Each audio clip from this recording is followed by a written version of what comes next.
اعوذ باللہ من الشیطان الرجیم بسم اللہ الرحمن الرحیم یا ایہا الذین آمنوا علیکم انفسکم لا یضرکم من ضل اذا اہتدیتم الی اللہ مرجعکم جمیعا فینبئکم بما کنتم تعلمون۔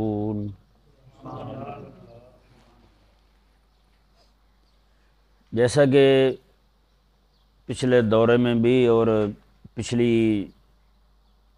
جو ابھی تک دروس گزر چکے ہیں ان میں یہ بیان کیا جا چکا ہے کہ اللہ تبارک و تعالی نے بہت ساری آیات کریمہ کا صلی اللہ علیہ وآلہ وسلم کی تسلی کے لیے نازل فرمائیں۔ باقر علیہ السلام انہیں وعظ و نصیحت فرماتے، وہ آقا علیہ السلام کو اذیت دیتے، آگے سے بات کو قبول نہ کرتے، تو کریمہ علیہ السلام پریشان ہوتے۔ اللہ تبارک و تعالی حضور کی تسلی کے لیے قرآن کی آیات کریمہ کو نازل فرماتا۔ تو یہ آیت مبارکہ جو ہے یہ کریمہ علیہ السلام کے صحابہ کی تسلی کے لیے نازل ہوئی ہے، صحابہ کی تسلی کے لیے، اور قیامت تک آنے والے اہل ایمان جو امر بالمعروف اور نہی عن المنکر کا کام کرنے والے ہیں، لوگوں کو نیکی کی دعوت دینے والے، برائی سے منع کرنے والے ہیں۔ ظاہری بات ہے لوگوں کی طباع تو ایک جیسی ہوتی ہیں، جیسے اس وقت تکلیف دیا کرتے تھے آگے سے لوگ، اسی طرح کا حال آج بھی ہے۔ ہاں جی، بڑے بڑے ایسے لوگ ہیں جن کو آپ جا کر کے کہہ دیں تو آگے سے گلے پڑ جاتے ہیں۔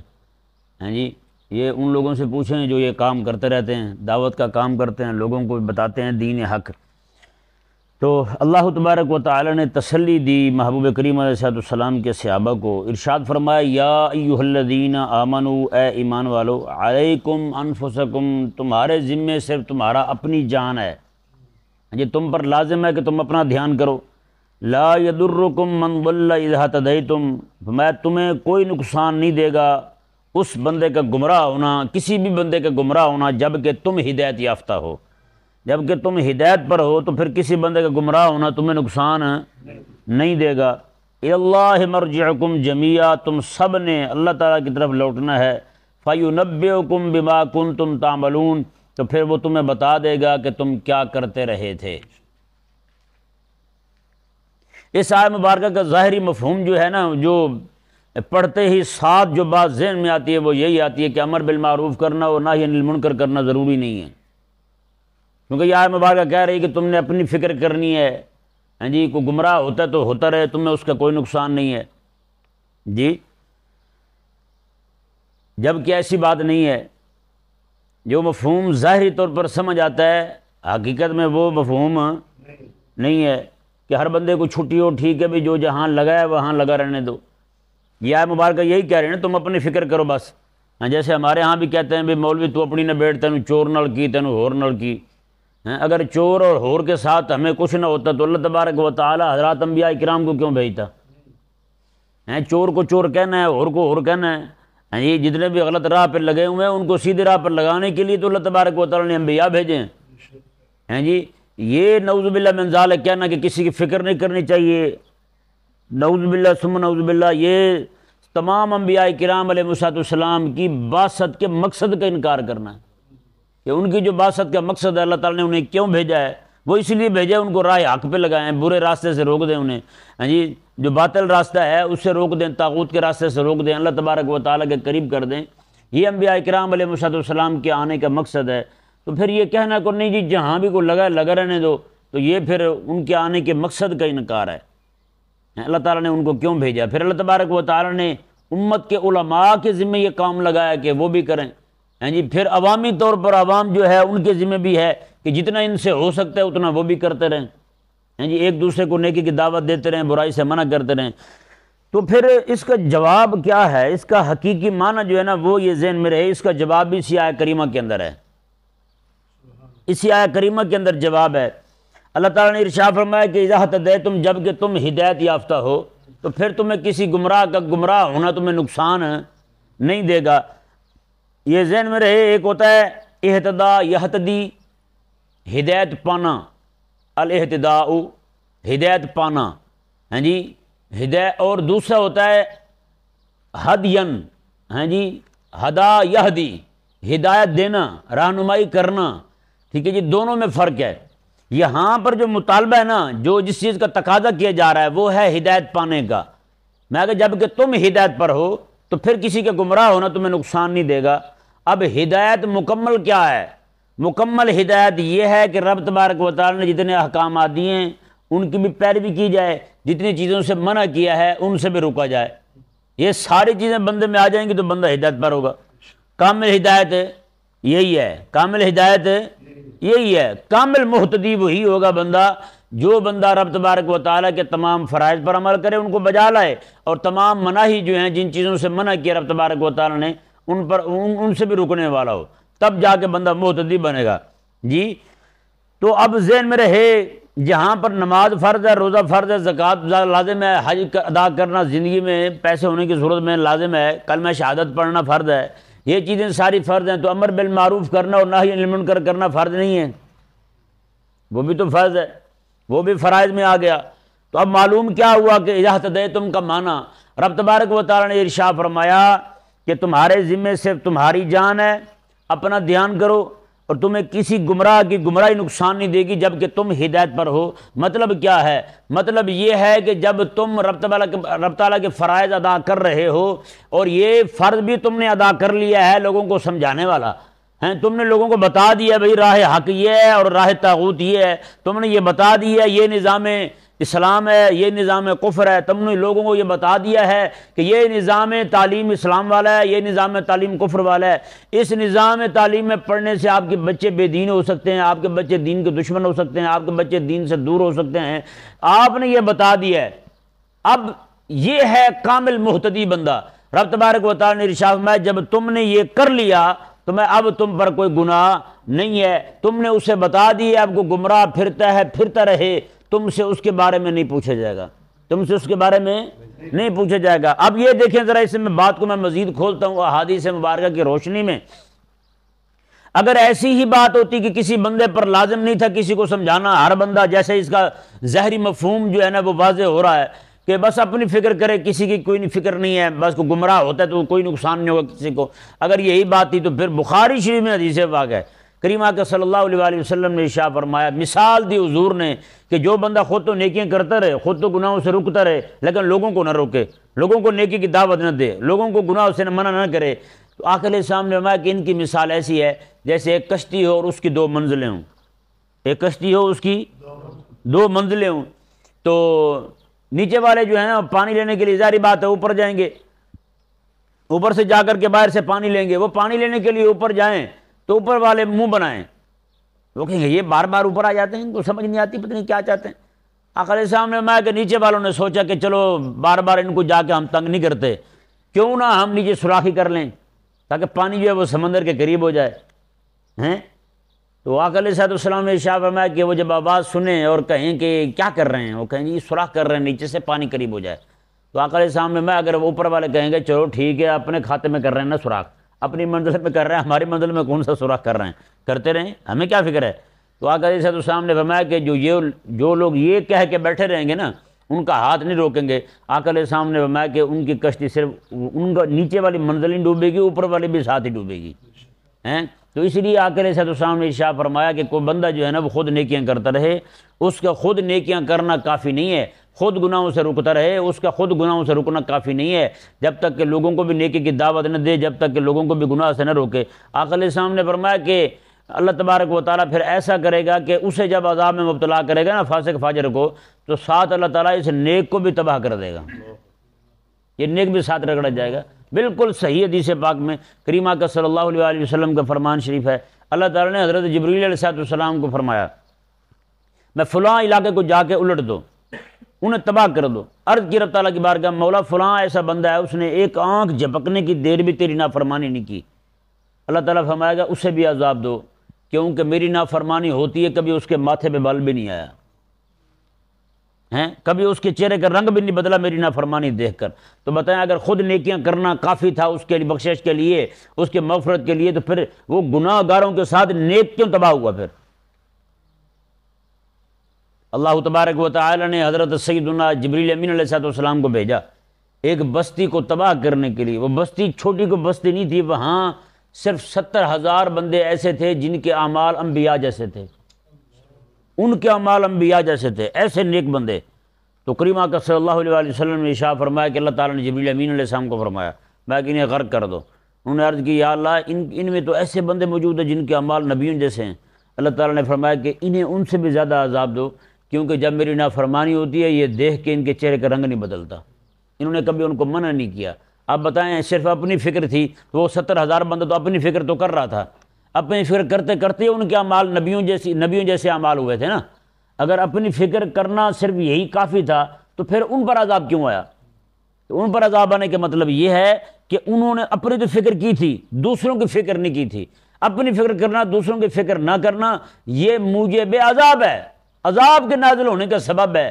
تو پھر یہ آیہ مبارکہ جو ہے، یہ اس آیہ مبارکہ کا ظاہری مفہوم جو ہمارے ذہن میں پہلے مفہوم کے طور پر آتا ہے وہ مفہوم درست نہیں ہے۔ حقیقت کے اندر مفہوم وہی ہے جو آپ کے سامنے یہ بیان کیا جا رہا ہے کریم آقا صلی اللہ علیہ وآلہ وسلم کی حدیث پاک کی روشنی میں۔ اب کچھ مواقع ایسے ہیں کہ جہاں پر بندے کو چھوٹ ہو جاتی ہے بھی ٹھیک ہے تو نہ کہہ کسی کو، وہ صرف 3 مواقع ہیں جی۔ یہ حدیث پاک ترمذی شریف کے اندر، جامع ترمذی ہے جلد 2 ہے، اللہ تبارک و تعالیٰ نے ارشاد فرمایا، یہ دیکھیں یہ آقا علیہ السلام کا فرمان شریف ہے۔ حضرت امیہ رضی اللہ تعالیٰ عنہ ارشاد فرماتے ہیں، الشعبانی فرماتے ہیں اتیت ابا سالبہ، میں حضرت ابو سالبہ رضی اللہ تعالیٰ عنہ کی خدمت میں حاضر ہوا، فقلت له کیف تصنع فی هذه الآیہ، میں نے کہا حضرت آپ اس آیہ کریمہ کے بارے میں کیا سوچتے ہیں؟ یہی آیہ مبارکہ جو آپ کے سامنے پڑھی ہے، یہ آیہ مبارکہ ظاہری طور پہ تو یہی کہہ رہی ہے کہ کسی کو کچھ نہ کہو، بس صرف اپنی فکر کرو۔ اس کے بارے میں آپ کیا کہتے ہیں؟ جبکہ احادیث مبارکہ بڑی ساری موجود ہیں اس بارے میں کہ تم نے فکر کرنی ہے لوگوں کی، تم نے لوگوں کو بتانا ہے، لوگوں کو سمجھانا ہے۔ تو آیات کریمہ بھی ہیں، اللہ تعالیٰ نے فرمایا کہ تمہیں اللہ تعالیٰ نے بھیجا اس لیے کہ تم خیر امت ہو، امت وسط ہو، ہیں جی، امت وسطہ، میں تمہیں وسط امت بنایا ہے تاکہ تم جا کے لوگوں کو سمجھاؤ، برائی سے منع کرو، نیکی کے حکم کرو۔ تو یہ آیہ مبارکہ تو کچھ اور ہی کہہ رہی ہے، آپ کا اس آیہ مبارکہ پر عمل کیسا ہے یہ آپ ارشاد فرمائیں۔ اللہ اکبر۔ حضرت سیدنا ابو سالبہ رضی اللہ تعالیٰ عنہ ارشاد فرماتے ہیں، کہتے ہیں کہ میں نے کہا، وہ کہنے لگے اما واللہ لقد سألت عنہا خبیرا سألت عنہا رسول اللہ صلی اللہ علیہ وسلم، ماتے ہیں کہ قسم خدا کی تو نے ایسے بندے سے یہ بات پوچھی ہے جس بندے کو اس آیہ کریمہ کے بارے میں علم ہے۔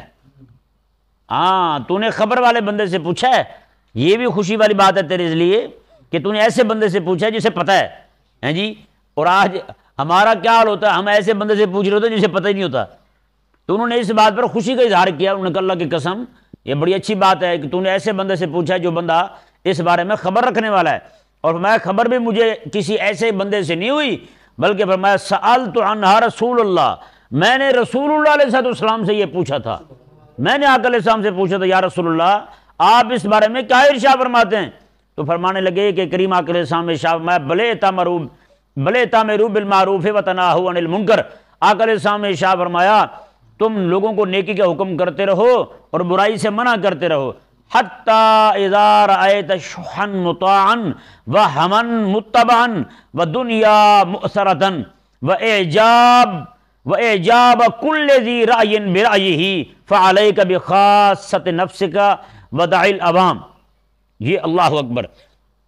آقا علیہ السلام نے فرمایا تم تب تک لوگوں کو نیکی کا حکم کرتے رہو، برائی سے منع کرتے رہو، جب تک کہ تم یہ نہ دیکھو کہ لوگ جو ہیں شحا مطاعا، لوگ بخیلی، یہ ذہن میں رہے شح کا جو لفظ ہے نا یہ بخیلی کے لیے بھی اور حرص کے لیے، دونوں کے لیے استعمال ہوتا ہے۔ حرص میں یہ ہوتا ہے کہ بندہ دوسرے کا حق مارتا ہے، اور بخیلی میں یہ ہوتا ہے دوسرے کا حق نہیں دیتا جی۔ حرص میں دوسرے کا حق دبوچ لیتا ہے اور بخیلی میں دوسرے کا حق دیتا نہیں، جو اس پر بنتا ہے وہ نہیں دیتا ہے جی، اور حرص میں دوسرے کا مار لیتا ہے۔ رب تبارک آقا علیہ السلام نے ارشاد فرمایا کہ جب تم یہ دیکھو کہ لوگوں میں یہ بخیلی اور کنجوسی جو ہے وہ بہت ہو گئی ہے، مطاعن اسی کی اطاعت ہونے لگی ہے بس، وہوا متبعا، اور لوگ جو ہیں اپنی خواہش کی پیروی کرنے لگے ہیں، اپنی خواہش کے پیچھے پڑ گئے ہیں۔ اور فرمایا حضور نے ودنیا مؤثرتا، اور لوگ جو ہیں وہ دین سے زیادہ دنیا کو ترجیح دینے لگے، آخرت سے زیادہ دنیا کو ترجیح دینے لگے۔ اور فرمایا وَإِعْجَابَ كُلِّ ذِي رَأْيٍ بِرَأْيِهِ، ہر بندہ اپنی رائے کو پسند کر رہا ہے، ہر بندہ یہ کہتا ہے یار جو میرے ذہن میں آیا نا بس یہی ٹھیک ہے۔ ہر بندے کی اپنی دین کی تشریح ہو، ہر بندہ اپنی جناب اپنے پیمانے دین کے لیے کھڑا ہو۔ آج بھی آپ کسی بندے کو ہاتھ لگا دیں وہ آگے سے آپ کو یہی کہے گا ہیں جی، اس کے پاس باقاعدہ دلائل ہوں گے، ہیں کچھ نہ کرنے کے دلائل ہوں گے، آپ کو دلائل ایسے دے گا کہ انبار لگا دے گا۔ وَإِعْجَابَ كُلِّ ذِي رَأْيٍ بِرَأْيِهِ، اور فرمایا حضور نے کہ جب ہر بندہ اپنی رائے کو ہی اچھا جاننے لگے، کہ یہ میں نے جو کہا ہے بس وہی ٹھیک ہے۔ آقا علیہ السلام نے فَعَلَيْكَ بِخَاصَّةِ نَفْسِكَ، میں پھر تجھ پر لازم ہے کہ پھر اپنی فکر کر، اس وقت اپنی فکر کر جب کوئی سننے والا ہی نہ ہو۔ ہاں جی، ہر بندہ بخیل ہو جائے، کنجوس ہو جائے، اپنی رائے کو جناب وہ ترجیح دینے لگے، اپنی رائے کو پسند کرنے لگے۔ حضور نے فَعَلَيْكَ بِخَاصَّةِ نَفْسِكَ، میں پھر تجھ پر لازم ہے کہ اپنی فکر کر، وَدَعِ الْعَوَامَ، پھر تو عوام کو چھوڑ دے، پھر عوام کو چھوڑ، وَدَعِ الْعَوَامَ، عوام کو پھر دفع مار دوں، جو کرتے ہیں کرتے رہیں، پھر اب جا کے تجھے معافی ہونی ہے جب ہر بندہ ہی ایسا ہو جائے۔ ہیں جی، اب دیکھیں نا، اتنے لوگ آپ بیٹھے یہاں سن رہے ہیں، باہر بھی علماء جو ہیں وہ بیان کرتے ہیں، لوگ سنتے ہیں جا کر، ہیں جی، اس سے ثابت ہوتا ہے کہ ہر بندہ جو ہے وہ ایسی بیماری کا مریض نہیں ہے، ابھی ہر بندہ ایسی بیماری کا مریض نہیں ہے۔ تو لہٰذا ابھی ہاں جس بندے کے بارے میں یقینی طور پر معلوم ہو جائے اس میں یہ 3 عیب پائے جاتے ہیں تو اس کو بتانا جو ہے نا یہ معافی ہے آپ کے لیے، آپ چھوڑ دیں اسے بے شک۔ لیکن عمومی طور پر ابھی بھی الحمدللہ لوگ سنتے ہیں، کوئی بیان کرنے والا ہو، کوئی بتانے والا ہو لوگوں کو۔ جی، علماء کے پاس عوام کا مجمع ہوتا ہے، بڑے بڑے اصلاحی علماء موجود ہیں الحمدللہ، اصلاح کرنے والے، فکر کرنے والے لوگ ان کے پاس جاتے ہیں، سننے جاتے ہیں، اصلاح کے لیے جاتے ہیں۔ آج بھی بہت سارے لوگ ہیں حلال حرام کے مسائل پوچھتے ہیں آ کر، ایک بہت بڑا طبقہ جو ہے وہ نہیں پوچھتا، لیکن بہت ساری عوام ایسی بھی ہے، بہت اچھی بھلی عوام ایسی جو بیچارے پوچھتے ہیں۔ حیران ہوتا ہے بندہ، یار اس دور میں بھی یہ بندہ ایسے مسائل پوچھ رہا ہے۔ تو اس سے ثابت ہوتا ہے کہ ہر بندہ جو ہے نا اس مرض میں مبتلا نہیں ہوا، بہت بڑی تعداد ہوئی ہے لیکن ہر بندہ ایسا نہیں ہوا۔ امت کا ایک بہت بڑا طبقہ جو ہے، ایک طبقہ اللہ تعالیٰ کے فضل سے حق پر قائم رہنا ہے، ہیں جی، اس نے حق کو قائم کرنا بھی ہے، حق کے قائم کرنے کے لیے کوشش بھی کرنی ہے، جدوجہد بھی کرنی ہے، اور حق کو پسند بھی کرتے رہیں گے۔ تو اس لیے ہر بندے کو آپ سمجھانا ہی چھوڑ دیں، یہ درست نہیں ہے۔ ہاں جس بندے کے بارے میں آپ کو یقینی طور پہ معلوم ہے کہ 3 بیماریاں اس میں پائی جاتی ہیں، آپ اسے چھوڑ دیں، پھر آپ کے لیے جائز ہے کہ آپ پھر 2 باتیں آپ کے لیے اجازت ہے آپ کو، فَعَلَيْكَ بِخَاصَّةِ نَفْسِكَ، کہ تیج پر پھر اپنے نفس کا خیال کرنا ضروری ہے، وَدَعِ الْعَوَامَ، پھر عوام کو چھوڑ دیں بس۔ اللہ اکبر۔ آگے پتہ کیا فرمایا حضور نے؟ میں فَإِنَّ مِن وَرَائِكُمْ، ہیں جی، ایام الصبر فیہن، آقا علیہ السلام نے فرمایا کہ بے شک پھر تمہارے بعد ایسے ایام آنے والے ہیں، حضور صحابہ کو فرما رہے ہیں تمہارے بعد ایسے ایام آنے والے ہیں، اس وقت جو ہے حق پر قائم رہنا جو ہے نا، للعامل، اس کا عمل کرنے والا، کس کا عمل کرنے والا؟ نیکی کا حکم کرنے والا اور برائی سے منع کرنے والا۔ آقا علیہ السلام نے فرمایا کہ ایسا بندہ جو ہے اس بندے کو رب تبارک و تعالی تمہارے 50 بندوں کا ثواب دے گا۔ تم میں جو 50 بندے ہوں گے ان کا ثواب اس سے عطا فرمائے گا کہ ایسے دور کے اندر بندہ کھڑا ہو کے حق کہہ رہا ہے، ایسے دور کے اندر بندہ کھڑا ہو کے امر بالمعروف بھی کر رہا ہے اور نہی عن المنکر بھی کر رہا ہے، ایسے دور کے اندر بڑا کھڑا ہو کے جب ہر طرف طاغوت کا غلبہ ہو وہ طاغوت کے خلاف بولے، جب ہر طرف نظام کفر کا غلبہ ہو نظام کفر کے خلاف بولے۔ آقا علیہ السلام نے میں رب تبارک و تعالیٰ اس بندے کو 50 اور ان بندوں کا ثواب عطا فرمائے گا، مثل عملکم، مثل عملکم، میں کہ تمہارے 50 بندوں کے عمل وہ عطا فرمائے گا اللہ تبارک و تعالیٰ اسے۔ اللہ اکبر کبیرہ۔ بتائیں نا جی، صحابہ کرام علیہ رضوان نے عرض کی یا رسول اللہ، یہ اجر 50 رجلا منا، یہ ہمارے 50 بندوں کا ثواب ملے گا انہیں؟ آقا علیہ السلام یا منہم، انہی میں سے۔ آقا علیہ السلام نے فرمایا کہ لا بل اجر 50 رجلا منکم، بلکہ تمہارے 50 بندوں کا ثواب اللہ تعالیٰ اسے عطا فرمائے گا، یعنی تمہارے یعنی صحابہ کے 50 صحابہ کا جتنا عمل اللہ تبارک و تعالیٰ اس بندے کو عطا فرمائے گا جو ایسے حالات کے اندر دیکھیں۔ رخصت یہ ہے کہ چھوڑ دے، تم دفع مارو انہیں، اور عظیمت کیا ہے؟ عظیمت بھی اسی میں ہے جو ثواب بھی اسی میں رکھا آقا علیہ السلام نے بیان فرمایا جس میں عظیمت ہے۔ میں کہ ایسے حالات میں بھی جب کوئی سننے والا نہ ہو، ایسے حالات میں بھی کوئی بندہ بیان کرنا شروع کر دے حق کو، آقا علیہ السلام نے ارشاد فرمایا پھر اللہ تبارک و تعالیٰ اسے میرے 50 صحابہ جتنا اجر عطا فرمائے گا۔ اللہ اکبر کبیرہ۔ اللہ تبارک و تعالیٰ ہمیں سمجھنے کی توفیق عطا فرمائے۔